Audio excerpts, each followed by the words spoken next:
Capítulo 1. Tierra dividida. El cielo de Puerto Príncipe amaneció cubierto de nubes aquel día en que Jean-Baptiste Dantes dejó Haití. Llevaba una maleta de lona, una Biblia desgastada y una carta de recomendación de la misión cristiana donde había crecido desde que quedó huérfano. Había aprendido a leer en las Escrituras, a servir sin pedir nada a cambio y a creer en un reino sin fronteras. Pero la tierra que lo vio nacer ya no le ofrecía nada más que hambre. Atravesó la frontera en Dajabón y viajó en guagua hasta Santo Domingo, donde encontró trabajo descargando sacos de arroz en el puerto y durmiendo en una pensión estrecha en San Carlos. Pese a su acento y su piel más oscura, se ganó el respeto de los otros jornaleros. Nunca peleaba. Siempre compartía su pan. Jean-Baptiste tenía una presencia difícil de olvidar. Su piel trigueña, que parecía brillar con luz propia bajo el sol caribeño, su cabello negro y rizado que se enroscaba con libertad y su estatura media, le daban un aire distinto a cualquier joven haitiano que se pudiera encontrar en las calles de Santo Domingo. No era un rostro que encajara en el estereotipo que muchos tenían. De cerca, sus ojos oscuros reflejaban una calma profunda y una determinación que solo se ganaba con fe y sufrimiento. Era difícil darse cuenta de que era extranjero hasta que abría la boca y se escuchaba ese acento particular, dulce y cadencioso, que delataba su origen. Para muchos, era un enigma, para otros, una inspiración silenciosa. La primera vez que vio el hospital Padre Villini fue por accidente. Ayudaba a un compañero herido en una manifestación, cuando cruzó las puertas del viejo edificio blanco con olor a alcohol y sudor. Allí, entre camillas apuradas y médicos exhaustos, conoció a una joven de mirada firme y manos suaves, María Isabel. Era estudiante de enfermería, hija de una mujer que profesaba una fe sincera y profunda, aunque con un espíritu rígido. María Isabel era el sueño de su madre, obediente, dedicada y muy creyente. Pero en ella habitaba un fuego diferente, un anhelo que no cabía en las paredes del hogar. Cuando curó la herida del compañero, le sonrió a Jean-Baptiste con una gratitud serena. Y cuando él le dio las gracias, ella se sorprendió de su español claro y su voz tranquila. «¿Eres haitiano, verdad?», le preguntó sin prejuicios, solo con curiosidad. «Sí, señorita». «Pero también soy cristiano», respondió él con humildad y convicción. No supo qué decir, pero no lo olvidó. Con el tiempo, aquella semilla de afecto comenzó a crecer en medio de la incertidumbre de la guerra. Pero cuando su madre se enteró de la atracción de su hija por aquel joven de piel trigueña y acento extranjero, su oposición fue inmediata y sin concesiones. «No puedes», le dijo con firmeza. «No es solo por ser haitiano, sino por lo que eso significa. No quiero que mi hija sufra ni que su fe se tambalee por amores imposibles». María Isabel, con lágrimas en los ojos, se aferraba a sus principios, a su fe, y a ese amor que le parecía más justo y puro que cualquier prejuicio. En medio del ruido de la ciudad y los rumores de guerra, ese amor clandestino sería su refugio y su tormento. Las calles de Santo Domingo se tornaban más tensas con cada semana que pasaba. Se hablaba de Caamaño, del regreso a la Constitución de 1963, de la dignidad pisoteada. Jean-Baptiste escuchaba, oraba y reflexionaba. No tenía partido ni patria definida. Pero había una causa que comenzaba a latir en su corazón, la defensa de la justicia y la libertad. Una noche, mientras oraba solo en su cuarto, sintió que su fe lo llamaba a algo más que orar y trabajar. Sintió que había llegado el momento de tomar una decisión. No tenía armas. Pero tenía su convicción. No tenía uniforme. Pero tenía principios. Y así, con la misma calma con la que cargaba sacos en el puerto, comenzó a adentrarse en el corazón de una revolución que no entendía del todo, pero que sentía suya. Una revolución que cambiaría su vida para siempre. Capítulo 2. Voces del pueblo. El ambiente se había vuelto irrespirable. En cada esquina se hablaba en susurros, se compartían volantes clandestinos, se escuchaban discursos desde radios escondidas. Jean-Baptiste, que hasta entonces había mantenido su vida en los muelles y su fe en la oración, comenzó a asistir a reuniones secretas de trabajadores y estudiantes que anhelaban un país libre. Fue allí donde escuchó hablar por primera vez con pasión de Francisco Alberto Caamaño. Un hombre de uniforme, pero con alma de pueblo, que según decían, había decidido ponerse del lado del pueblo para devolverle la Constitución a la República. Jean-Baptiste no entendía todos los matices de la política dominicana, pero sí reconocía la injusticia cuando la veía. Sabía que la represión, los asesinatos de estudiantes y la intervención extranjera eran males que no podían ser ignorados por un cristiano sincero. En su corazón comenzó a gestarse una nueva oración, no por él, sino por un pueblo entero que clamaba por justicia. Sus compañeros lo miraban con respeto. Sabían que Jean-Baptiste no hablaba mucho, pero cuando lo hacía, sus palabras eran firmes y llenas de esperanza. No lucho por venganza ni por poder. Lucho por la dignidad del hombre, por el derecho de los niños a crecer sin miedo, dijo una noche en una reunión. Y algunos comenzaron a llamarlo el hermano. Otros, simplemente, el cristiano. Mientras tanto, María Isabel vivía dividida entre su corazón y su conciencia. Seguía ayudando en el hospital, viendo cómo llegaban a diario más y más heridos. Y cada vez que uno de ellos era haitiano, pensaba en Jean-Baptiste, en su mirada limpia, en su fe sencilla, en el peligro que corría solo por tener el valor de ser justo. Una tarde, lo vio entre la multitud que marchaba por la avenida Mella. No se atrevieron a hablar. Solo se miraron. Pero bastó.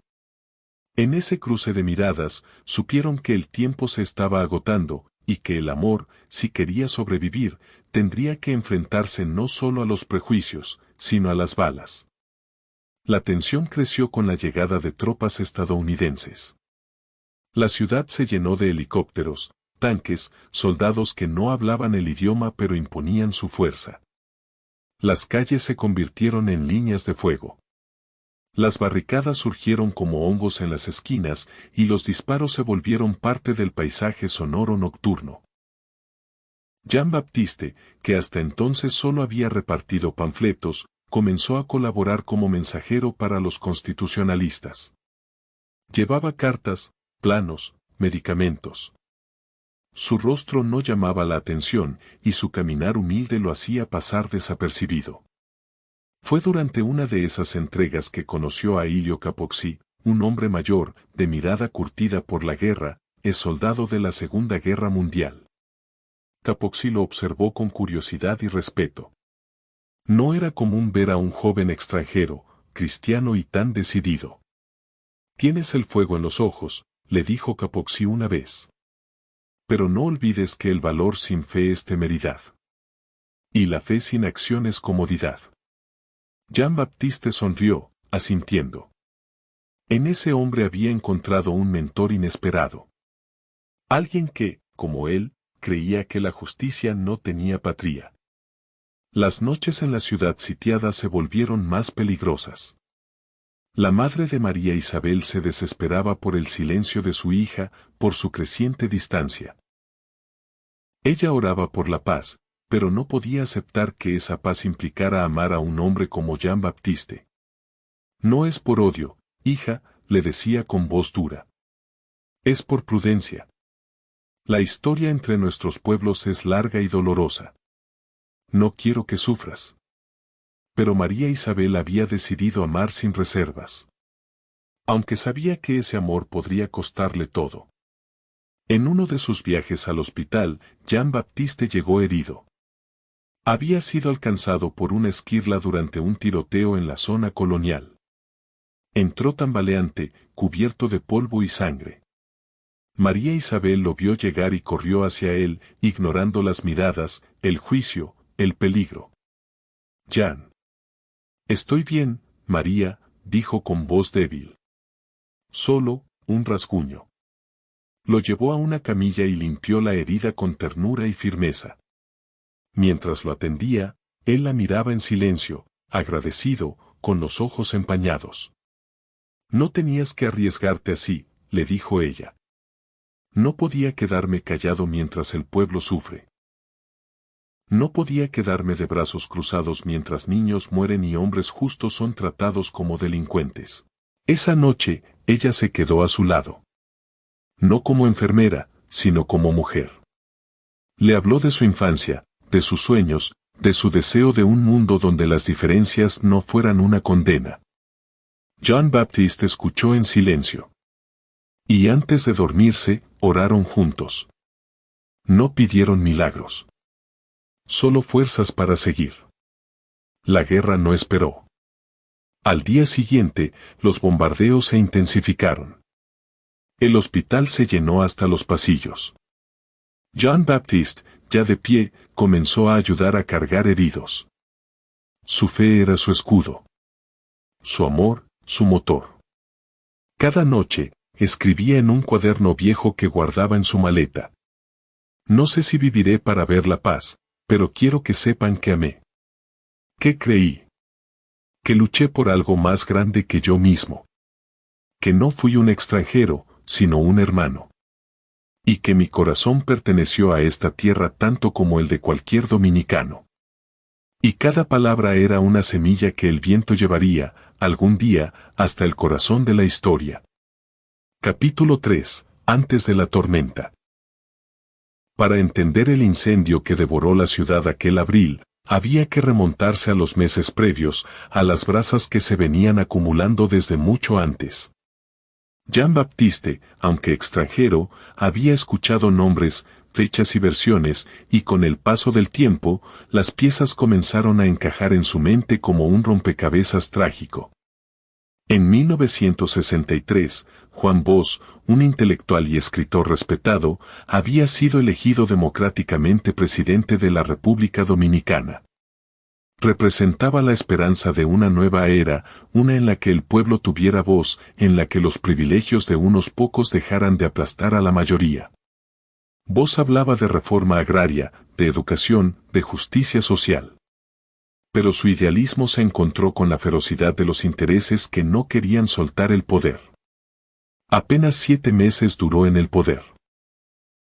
En septiembre de ese mismo año, fue derrocado por un golpe militar orquestado por sectores conservadores y respaldado, de forma solapada, por intereses extranjeros que temían un nuevo Cuba en el Caribe.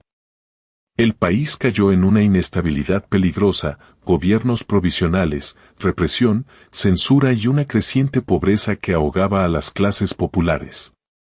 En Washington, mientras tanto, los despachos del Pentágono y la Casa Blanca seguían con atención la situación. Estados Unidos, en plena Guerra Fría, no podía permitirse otro gobierno que pudiera inclinarse hacia la izquierda.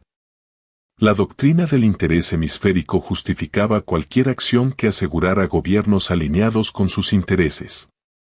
En abril de 1965, un grupo de militares jóvenes y civiles, hartos del autoritarismo y la traición a la voluntad popular, se alzaron en armas para exigir el regreso de Bosch y la restauración de la Constitución de 1963.